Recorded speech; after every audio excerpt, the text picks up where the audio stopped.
All right. So thanks again for doing this. Uh, my first question that I have for you is tell me how you got involved with Make-A-Wish, the Make-A-Wish Foundation here in Washington State. Absolutely. Well, it's a pleasure to be here with you, Laszlo, and thanks for reaching out. My name is Jessie, and I am the Associate Director of Marketing Communications at Make-A-Wish Alaska, Washington. But before I headed into this role, I spent 13 years as a wish manager coordinating wishes. And Laszlo, this opportunity came into my life at the right time. I was in the right place, right time. Someone recommended it to me. And my brother had had cancer. And so I'm very aware of the the necessary hope that a wish can provide for a kid. Even though my brother was too old to have a wish at the time, I knew what it felt like to be a family going through illness. And so I was really excited for the opportunity. So tell me a little bit about your role at Make-A-Wish Alaska. Yeah, so right now I get to hear stories from anyone who's connected to our organization, whether that's donors or volunteers or wish families. And I get to ask them questions about why make a wish, just like you're asking me today, Laszlo. And I get to share their stories on our website, in our newsletter. I work with speakers at our events to share the impact of a wish that had in their child's life during illness. And I get to encourage people that everyone's story matters, and to say it in a way where people can pay attention is a wonderful thing. So that's what I do now. hmm And I know that when you sent me via email that you also have a podcast. Could you tell me a little bit about that? Sure. Well, I took a pause from after being a wish manager for 13 years. I kind of took a break, and I thought maybe there's something else for me to do. And I wasn't quite sure what that was, but I learned to slow down and listen. And it was very hard for me to get off of the hamster wheel of work and finding my identity in that space. And so I learned a lot about the importance of slowing down and listening and taking pauses in life to reflect. So I created a podcast called the Brilliant Pause Podcast. And it really is to pay attention to your heart and soul and make space for that in your life and listen. So yeah. What are some of the like most memorable guests that you've had on? Is there anything that you can recall that you thought, oh, this is something that I can relate to? Yeah, well, because of my work with Make-A-Wish, I get to meet a lot of wonderful people like you, Laszlo. And I interviewed former Seattle Sounders legend Brad Evans on my podcast because he and I were kind of taking a career pause at the same time. And I knew him, his wife and I taught yoga at the same place. So, and he just shared with me how crazy it was to leave the MLS and try to figure out this next chapter for him. And so that was a fun one. I also talked with Mike Ferrari, he used to be the Como 4 sports anchor, about a time in his life where his wife had cancer. And so he was sharing how much more awareness he had for how important Make-A-Wish is in a family's life when they have a kid going through illness.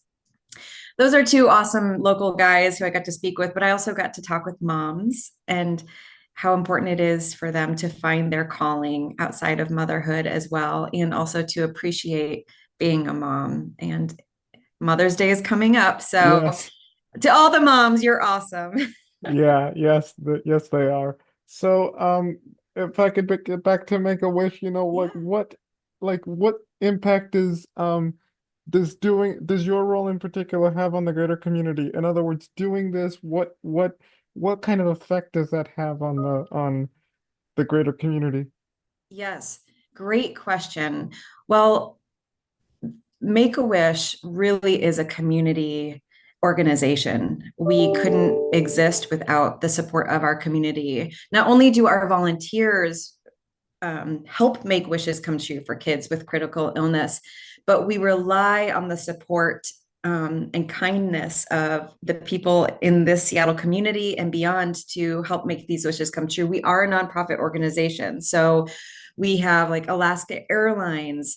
They provide a lot of vouchers so that we can send families on trips so that these kids can get out of the hospital and experience something really freeing at a time that's very, very tumultuous for the family.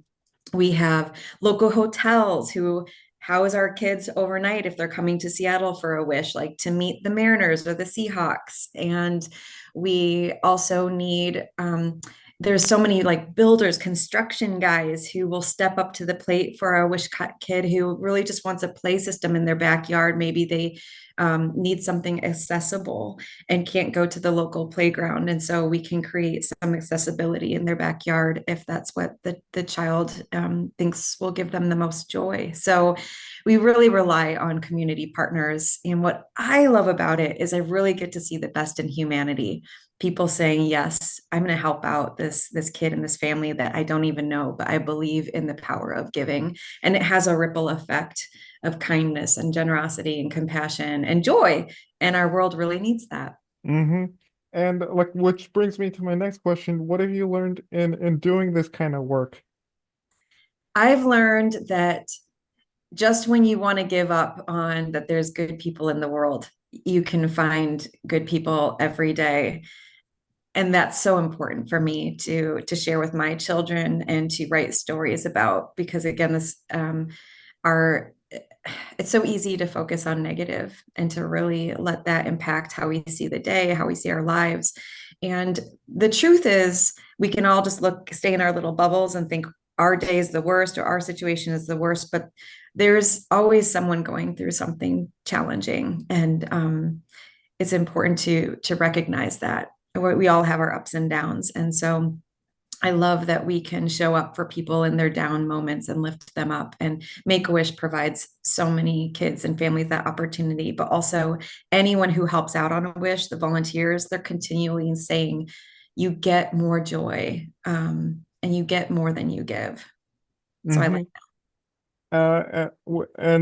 My next question is, what do you still hope to learn in terms of something new? And I know that you work at Make-A-Wish Alaska and that you have this podcast, but do you still have other ideas on the horizon that you want to say, hey, maybe I want to do this, focus on this, or try this out? Oh, all the time, every day. It's like, where am I in the right, spot? What else can I learn? I'm a learning machine. We'll see. I've learned though, Laszlo, in letting go of my job and my career, and I've always been a planning person. I've learned to really just show up to the day and show up to the places I'm at and look at the people around me and say, how can I do my best in this job, or how can I do my best for this person? And I'm no longer thinking that like this is it. I always know that something can be around the corner that you never expect. So I've learned to be a lot more open to trying new things and meeting new people and seeing where that leads. Mm-hmm. And lastly, what can other people take away from this conversation? How can this sort of organization give folks that sort of um, give gives families, who are going through this disease, how can Make-A-Wish help them feel like um more hopeful, I guess, um in struggling Absolutely. times? Absolutely. Well, when you are going through a critical illness and you're not sure of your future, that uncertainty can feel really heavy. And so I want everyone to know that you can come alongside someone in their darkest hour and give them hope through just letting them know that you're there for them. And that's what Make-A-Wish does. It lets families know that you're not alone in this and that people are there to surround you with support and kindness, and your child gets to think of some experience that will help them smile again. Kids stuck to chemo poles in the hospital usually aren't smiling. There's a lot of tears in this journey, and Make-A-Wish gets to come alongside families and kids and say, remember, there's still good in the world, and we're going to help you see it, and you're not alone. And anyone who's interested, um, if they're over 21 years old, can become a wish granting volunteer easily. We have an online on demand volunteer training, and it's flexible. So if anyone's looking for something that's local and makes a real big tangible difference in a child's life, they can become a volunteer and join the Make-A-Wish community. Mm-hmm. All righty. Okie dokie.